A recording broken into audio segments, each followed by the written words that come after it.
2 വണ്ടികൾ നിറയെ കളിപ്പാട്ടവും പഠനോപകരണങ്ങളുമായി വയനാട്ടിലേക്കുള്ള ചുരം കയറി സ്കൂൾ വണ്ടി.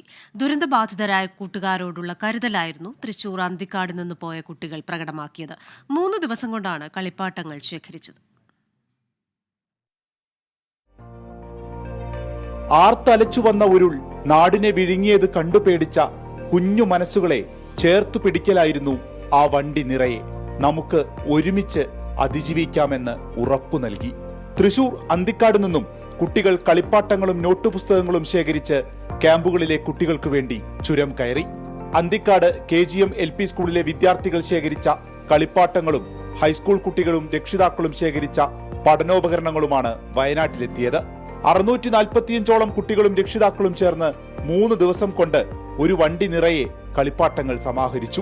1 ലക്ഷത്തോളം രൂപയുടെ പേനയും പെൻസിലും ഹൈസ്കൂൾ വിദ്യാർത്ഥികളും നൽകി. കലക്ടറേറ്റിൽ മന്ത്രിമാരായ കെ രാജനും AK ശശീന്ദ്രനും ചേർന്ന് വയനാടിനോടുള്ള ഈ കരുതൽ സ്വീകരിച്ചു. 24 വയനാട്.